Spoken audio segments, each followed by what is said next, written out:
The riders trying to come up. This is a very difficult circuit they do here. I know we've got the final climb, but it's a tough circuit, and that's what Sky are trying to do. They're trying to keep the pressure on everybody. They're trying to tire everybody out. I think Roglic has got enough, 22 seconds, but Kwiatkowski's going to give it a good go, and it's going to be a good final to this race. The final climb does come with, or it starts with about 3 kilometres to go, and it's quite a steep one. It kicks up at 9.6% right at the bottom. I think looking at the other stage, they finished at the top of a climb, okay, a different climb, with Quick Step having Dan Martin already winning the stage and having a very successful Algarve. I think Dan Martin has to be definitely one of the favourites. But let's not forget Castroviejo. Castroviejo, okay, he's got to make up 30 odd seconds, but Movistar haven't put anybody in the breakaway today. They're just kind of sitting back and looking after him. Getting to the time where action needs to be taken. Just over 10 kilometres to go. Theo Gegenhardt doing some of the work for Team Sky, the man from East London. Just behind, if you're looking for Dan Martin today, by the way, he's in the King of the Mountains jersey. His second position on the left in the Quick Step train. So there he is. Blue jersey. Blue jersey, but instead of the white stripes on his shoulders like his teammates, he's got the white sponsors plastered over the front of his jersey. Just on the pedals there, right on the left-hand side of the shot. Roglic well positioned, he's in the yellow jersey, about 10 to 15 bodies back.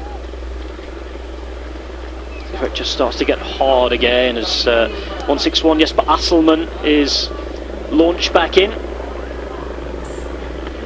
Same for the rider from Manzana Postobon, that's Juan Arboleda.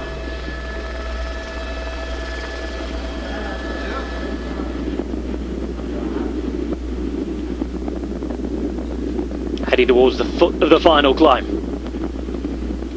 We're in the interior, by the way, today, just north above Faro, the main city in the Algarve. Looks as though as Ben King takes it very, very slowly around that corner, that we back in Andalusia, where we've had the final stage of the Spanish race today. Of course, if you didn't catch it, we won't spoil the result, don't worry, but I can tell you that it was a very, very rainy day. It's interesting that it has been raining at some point in the last week here, Brian, as well, because we've seen quite a bit of dirt and earth and pretty nasty stuff on the road, haven't we? Yeah, rough roads, not the best roads to race on, but the Portuguese rider in red, riding for Katusha, Gonçalves, has joined Ben King, the American, at front. They still have a good enough advantage, two very good climbers, both riders, so we'll see how things pan out. But the Astana rider coming across now, Oscar Gatto, the 32-year-old Italian. So 3 riders now in front of the peloton. Gonçalves is 28 now, the Portuguese, by the way. Turned 28 just last week, at the start of the week. He's quite a good all-rounder, joined from Caja Rural in Spain, second division team. But he was one of the revelations of the Vuelta a couple of years ago. He was an overall winner at the Tour of Turkey last year, and it was a strange Tour of Turkey, really. Devonine's another man who had a brilliant season last year when he was at Yam Cycling. He's now back at Quick Step. He's in the group, and Schwartzman, for a sprinter, he's doing really well. I was just about to say that, Rob. For Schwartzman having the ride of his life here. He's the man's second wheel, by the way, in just the Bora jersey, which is the black and white with the blue helmet. Before NetApp had a kind of junior team, and he came through the junior ranks, and maybe the early stages of NetApp and the merger with Endura wasn't the best riders, or one of the best riders, but he's developed slowly. He's still there and putting in a good performance today.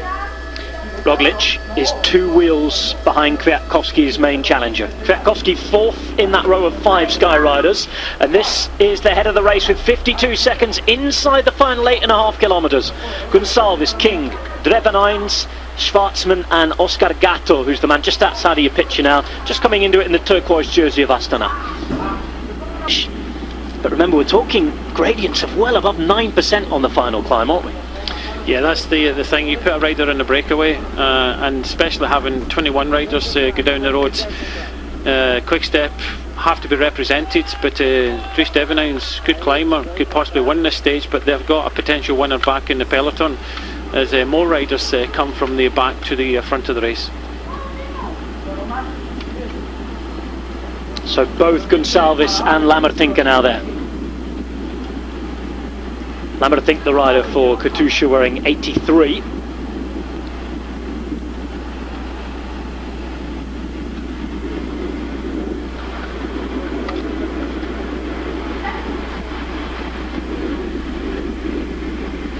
Katusha now have two riders in the group at the front, and Lamertink is actually the better climber of the two. I know that Gonçalves, the Portuguese, has won the Tour of Turkey previously, but Lamertink has come in from Rompot. He likes the short hills.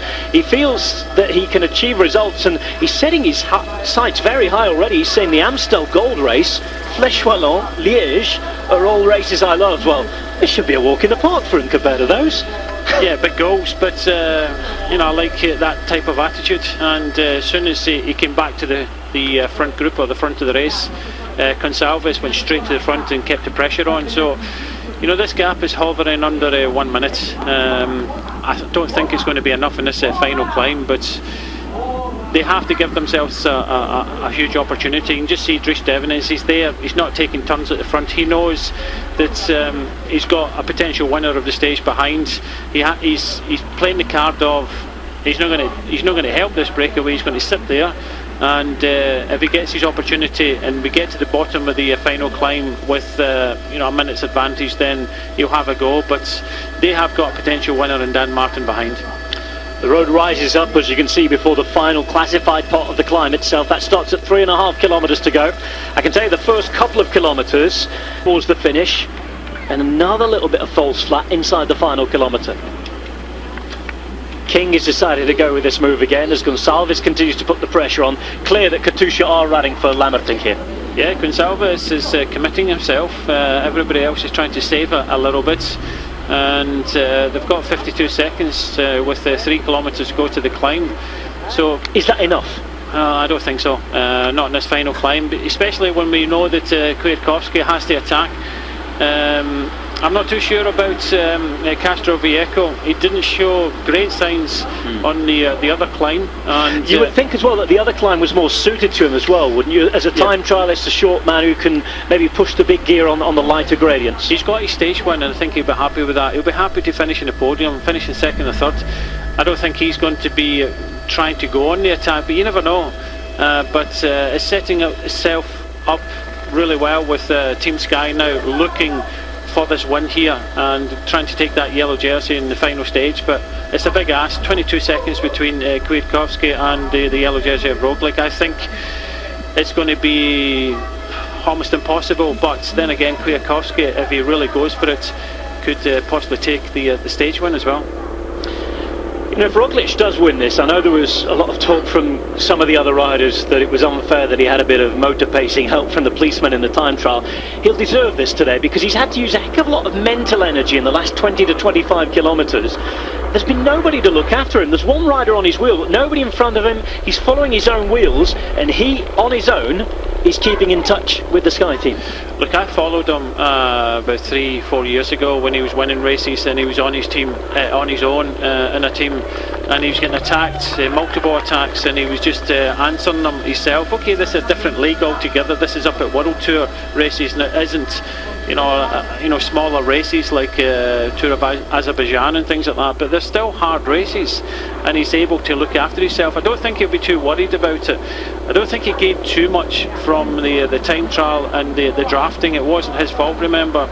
I think if anything has to look at the results and motorbikes interfering, it has to be yesterday, because I do believe that breakaway could have stayed away yesterday, and if it wasn't for the motorbikes. But the pro riders will use what they can, and if the bikes are in front of them, they'll try and sit behind them. So the only thing to do is to take the bikes out. No, of course, there's no slight on the riders themselves. I know that Canada were complaining yesterday online as we see Roulants come up. Yeah, Tony Gallopin is the rider that Roland's in the reds, running after Gallopin. Gallopin's still up there in the general classification. So the kilometres ticking by, that's 4 to go. So it won't be long until we're setting itself up for this final climb. Everybody knows in the back of their minds, you know, trying to save a little bit, but I really don't think it's going to be enough. You can just see the peloton with the breakaway in the view now. in his career so far, none at this all category level. It's won the Tour of Slovenia, 2.1 race, and a Tour of Azerbaijan, another 2.1 race. This would be the biggest stage race win of his career. In fact, the last couple of wins, he had 2 wins last year, both coming in time trials. One of them was the biggest win of his career, without doubt, the stage of the Giro d'Italia. But this would be the biggest stage race win that he has ever managed to pull off. But he has the final climb to survive first. There's Oscar Gatto in the turquoise jersey. Just in front of him in the blue and white is the man from Belgium, Dries Devenijns. Blue and white stripes of the Porto Football Club.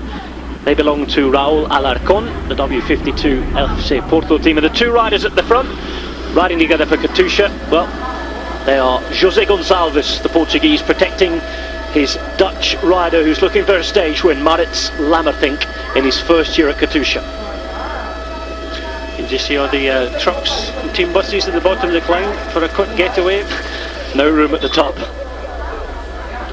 And this is the view from the top. It is not that long a climb, but it is steep, it is difficult, just over 3 kilometres up to the Alto do Maial, and the riders know what's facing them because they've been up here once already, Brian. Yeah, they've been up here and they know from previous years. You can just see the gradient just kicks up as soon as you go round that right-hand hairpin. Well, it's tough and it's tight, but the brake is about to be eaten up. That gap of 40 odd seconds has gone down to absolutely nothing straight away. And as we get onto the climb, there's movement at the front. Sky are moving at the front because they want to try and put Primož Roglič in trouble. 3 kilometres, average slope of just under 9%, all the way up to well above 500 metres.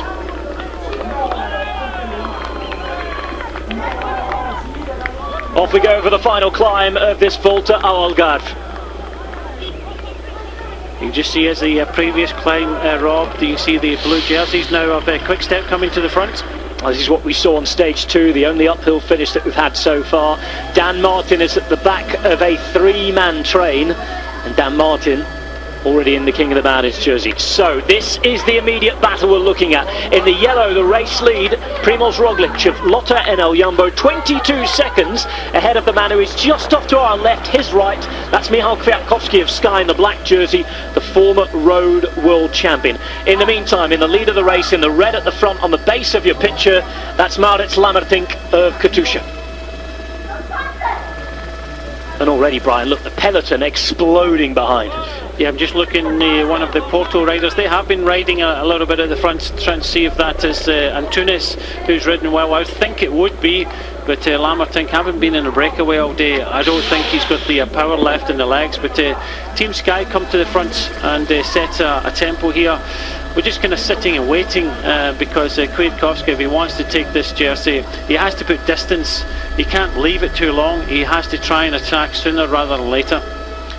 Tish Benoit in the white jersey for the best young rider of the race is still there. But Boston Hargett's still in touch as well. 34 there for Française des Jeux. David Gaudu, we mentioned him right at the start of this Tour of the Algarve, the winner of the Tour de l'Avenir. At the minute, Roglič is doing exactly what he has to do, which is survive. Gianni Moscon is the man right at the front of that train for Sky, or what's left of the train, just 2 carriages. At the back, the man who has to do the work.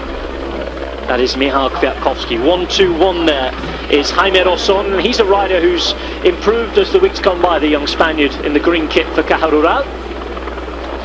Luis Leon Sanchez wearing 7 towards the back. Just less than 2 kilometres to go. Lammertink still at the front. Yeah, just kind of hanging out there. Moscon just setting a tempo more than anything. You know, we're expecting the attacks. A lot of the riders getting dropped from the rear of this front group, but no attacks as yet. You see the Norwegian champion, Bosenhagen, just kind of hanging in there with the climbers. Davide Villela just moving up on the right hand side in the green jersey. He rides for Canadel Drapac. Does get a little bit easier in a couple of 100 metres time, and then kicks up to the line once more. Sky doing a good job here. Problems for Movistar. That's Nelson Oliveira at the back, the Portuguese. 81 is Tony Martin being dropped as well. At the moment, Roglič isolated with that teammates around him, but he looks comfortable. He does. He's following the right wheel. I would see an attack by is it the Antunes?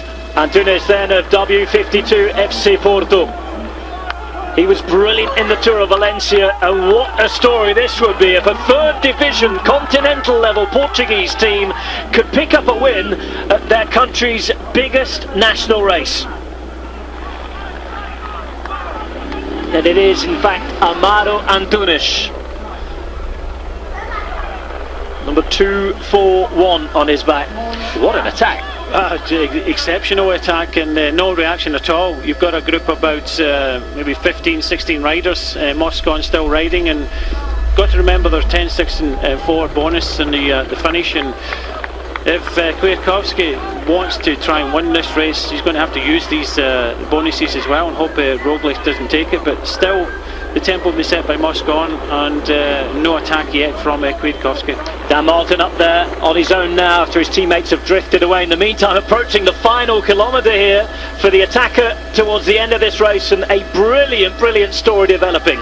He hasn't won a race at the big level in his career yet. No wins in professional bike racing. He's got some brilliant results in the amateurs. He's been a leader of the King of the Mountains in the youth race Volta ao Alentejo. He's 26 now. He's at the W52 FC Porto team and had that big headline stage, finishing third behind Nairo Quintana in the Tour of Valencia the other week. This is the time of season where you've got to try and make your name, because in the summer all the climbers are on it, they're highly trained.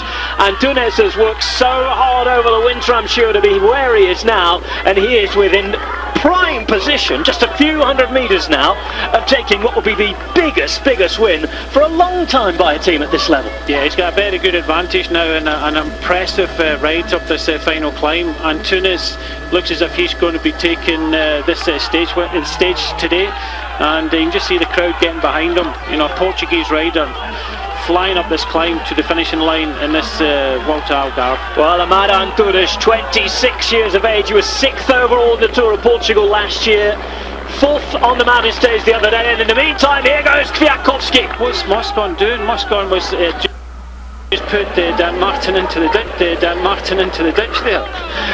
Kwiatkowski attacking, straight on his wheel though, the race leader, and looks to try and come around him now. Primoz Roglic is going to take the bull by the horns well inside the final kilometre. He wants to assure himself of overall victory at this race. At the minute, nobody being able to challenge him. Right, and just see that attack there. I think Moscon was trying to move over and make sure nobody followed Kwiatkowski there, but Roglic is up for this. He just has about 500 metres, keep the hammer down, and make sure nobody's going to attack over the top of him. That was an attack there for Kwiatkowski, but Roglic was equal to him, straight past, and is setting tempo now. Well, the finish line almost in sight for the final attackers. Roglic has gone out to try and take the overall, but just 150 metres from the line as Pinot is attacking to try and increase his lead in the overall classification for the best young rider. Roglic, I think, has this one in the bag now. So does Amaro Antunes, who can celebrate for W52 FC Porto. It's a Portuguese win on the Volta ao Algarve, and it is Amaro Antunes, after a couple of weeks of brilliant form against the best in the world, today beats some of the best in the world to take the 5th and final stage. In the meantime, Primoz Roglic is going to roll in behind to take what will be a 5th place on the day, but the overall general classification, a win for the Slovenian, the biggest stage race win in his career so far, and well, a day of first, Brian, at the Tour of the Algarve. Done really impressive. But Roglic just showed that he's got the form at the moment. Kwiatkowski just put an attack, and his team set him up really well, but he just didn't have it in the legs. Good ride there for the Norwegian champion Bosenhagen, finishing well, setting himself up nicely for the races to come. Yeah, a good win, and the Portuguese will be partying tonight. They were riding with Team Sky. Here we see it again, just behind Lamartine. There's the attack. No reaction whatsoever from anybody else. It just goes to show you that everybody was on the limit when he went. Amaro Antunes, at 26 years of age, with a first ever win at this level.